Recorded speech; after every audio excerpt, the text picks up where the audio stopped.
Hello বন্ধুরা, welcome to my channel. আমি সুশান্ত। আজকের এই ভিডিওয়ে আমরা দ্বিতীয় শ্রেণীর ট্যালেন্ট সার্চ পরীক্ষার প্রস্তুতির জন্য গণিত বিষয়ের কিছু গুরুত্বপূর্ণ অঙ্ক ও তার সমাধান দেখে নেব। আর তোমরা যারা এর আগের ভিডিওগুলি দেখোনি, অবশ্যই সেগুলি প্লেলিস্টে গিয়ে পরপর দেখে নিতে পারো। আর চ্যানেলে যদি প্রথম এসে থাকো, চ্যানেলটিকে অবশ্যই সাবস্ক্রাইব করে নিও।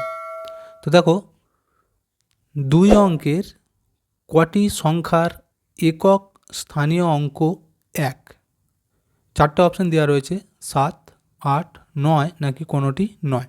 তাহলে অঙ্কটি কী বলেছে আগে ভালো করে বুঝতে হবে। বলেছে দুই অঙ্কের যে সংখ্যাগুলি রয়েছে সেই সব সংখ্যার মধ্যে এককের অঙ্কেতে কোন কোন সংখ্যাগুলোর এক রয়েছে। তাহলে কিভাবে আমরা গুনবো দেখো। এককের অঙ্কে এক, দেখো দু অঙ্কের সংখ্যা শুরু করতে হচ্ছে আমাদের 10 থেকে, শেষ কোথায় হয় 99, তাই তো। এদের মধ্যে একক কোনগুলো, এই আমি যদি এইভাবে লিখি একক দশক, যেমন ধরো এই 11 লিখছি, তাহলে এককের অঙ্ক এই যে এক আছে, এইরকম এককের ঘরে এক কোন কোন সংখ্যাগুলি রয়েছে ভালো করে হিসাব করে দেখো। 11 পাবো আমরা, 21 পাবো, 31, 41, 51, 61, 71, 81, 91। দেখো এই সংখ্যাগুলোর এককের ঘরে কিন্তু সবার এক আছে, এরও এক, এক, এক, এক, তাহলে মোট কটা দেখো, 1, 2, 3, 4, 5, 6, 7, 8, 9, 9টা সংখ্যা। তাহলে উত্তর হয়ে যাবে এই সেটটা। পরের প্রশ্ন দেখো, 4 অঙ্ক বিশিষ্ট সংখ্যার আরম্ভ ও শেষ কোথায়? এখানে 4টে অপশান দেওয়া রয়েছে, কোনটি ঠিক হবে? 4 অঙ্ক বিশিষ্ট সংখ্যা বলেছে, দেখো 4 অঙ্কের সংখ্যা শুরু হয় কোথা থেকে?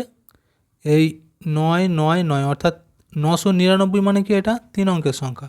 এরপর থেকে 4 অঙ্ক শুরু হয়, মানে 1000 থেকে, বুঝে গেল? আর শেষ হয় কোথায়? 9999। এরপর হলেই কিন্তু এটা 10,000, আর 10,000 হলেই সেটা 5 অঙ্ক হয়ে যাবে। তাহলে এই উত্তরটি কোথায় রয়েছে দেখো, এখানের মধ্যে এই যে বিয়েরটা। তারপর এটা দেখো, 2 অঙ্কের ক্ষুদ্রতম মৌলিক সংখ্যাটি কত? 11, 97, 10 নাকি 99? তাহলে 2 অঙ্কের বলেছে এবং ক্ষুদ্রতম মানে ছোট মৌলিক সংখ্যা। দেখো 2 অঙ্কের সংখ্যা শুরু হয় 10 থেকে, তাহলে 10 থেকে আমরা দেখে দেখে যাব, সবার প্রথম যে মৌলিক সংখ্যা সেটাই উত্তর হবে। এখানে হয়ে যাবে 11, 2 অঙ্কের সবথেকে ছোট মৌলিক সংখ্যা। পরে এটা দেখো, 100 থেকে 1000-এর মধ্যে 4 অঙ্কের সংখ্যা কটি? 3টি, 4টি, 1টি নাকি 20টি? তাহলে 100 থেকে শুরু করে 1000-এর মধ্যে বলেছে, দেখো 100 কিন্তু 3 অঙ্কের সংখ্যা, আর আমরা যদি লিখতেই থাকি দেখবে 999 পর্যন্ত কিন্তু 3 অঙ্কের সংখ্যায় রয়েছে। তারপর যখন 1000 হয় তখন 4 অঙ্ক হয়, তাহলে একটাই হবে এটা। আচ্ছা, একটি 4 অঙ্কের বৃহত্তম সংখ্যাকে 3 দ্বারা ভাগ করলে ভাগফল কত হবে? 4টে অপশান দিয়েছে, কোনটা ঠিক? তাহলে দেখো 4 অঙ্কের বৃহত্তম সংখ্যা কত সেটা আমরা আগে লিখে নেব, তাকে 3 দিয়ে ভাগ করে দিলে উত্তর মিলে যাবে। 4 অঙ্কের বৃহত্তম সংখ্যা মানে 4টে 9, তাহলে এখানে 4টে 9 লিখে দাও, অর্থাৎ 9999। একে 3 দিয়ে ভাগ করতে বলেছে, তাহলে 3 দিয়ে যদি ভাগ করি, প্রথমেই 3 খাওয়াবো, 3 তিরিকে 9, মিলে গেল। 9টা নামাবো, আবার দেখো 3 খাওয়াবো, 3 তিরিকে 9, মিলে গেল। আবার 9টা নামাবো, 3 খাইয়ে 3 তিরিকে 9, এখন একটা 9 আছে, 3 খাইয়ে 3 তিরিকে 9, তাহলে কত হয়েছে? 3টে, এই 4টে 3, অর্থাৎ 3333।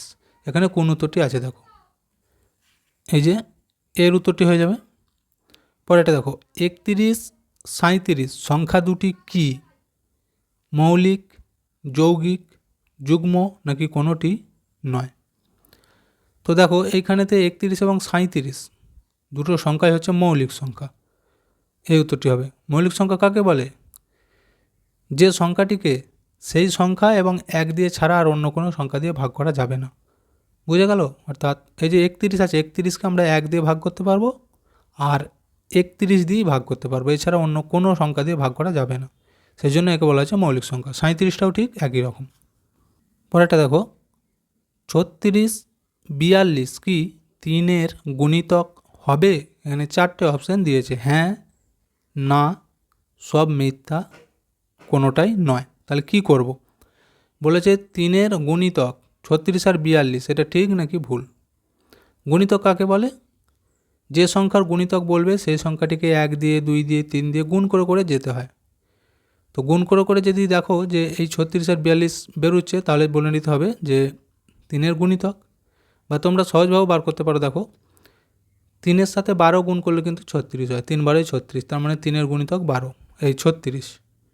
আচ্ছা, আবার দেখো 42কেও যদি আমরা 3 দিয়ে ভাগ করি তাহলে বেরোচ্ছে কত? 14, অর্থাৎ 3 14তেও কিন্তু 42 হয়।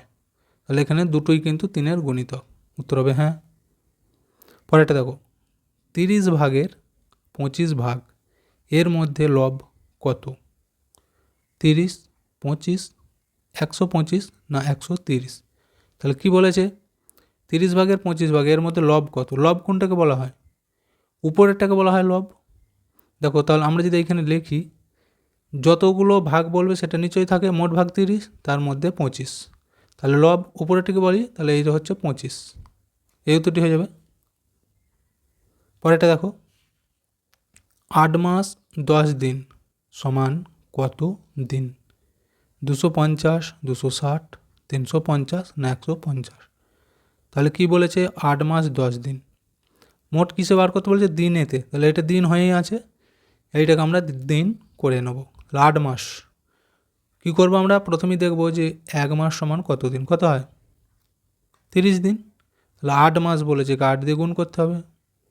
দেখো 8 শূন্য 0, 3 8 24, কত হলো? 240 দিন। আর এর সাথে এখন এই যে 10 দিন আছে, যোগ করে নাও। দেখো 0 4 5 2, কত হলো? 250। এখানে উত্তর হয়ে যাবে এটা। 1 বছর 15 দিন মোট কত দিন? তা এইখানেতেও তাই, দিনে বার করতে বলেছে। এটা দিন আছে, একে আমরা কিছু করব না, তার আগে এইটাকে দিন করতে হবে। তো 1 বছর সমান কত দিন সেটা জানতে হবে। তোমরা নিশ্চয়ই জানো 1 বছর সমান হচ্ছে 365 দিন, আর তার সাথে তাহলে এই 15 দিন যোগ করে নাও। কত হচ্ছে? দেখো 5 আর 5 10, 0 হাতে 1, 1 1 2, 6 আর 2 8, আর 3টা নেমে যাবে। তাহলে কত হয়ে যায়? 380। এখানে উত্তর হয়ে যাবে এইটা। বুঝে গেল? তো ভিডিওটা এখানেই শেষ করছি। ভিডিওটি যদি ভালো লাগে অবশ্যই একটা লাইক দিয়ে দিও এবং শেয়ার করে বন্ধুদেরকেও দেখার সুযোগ করে দিও।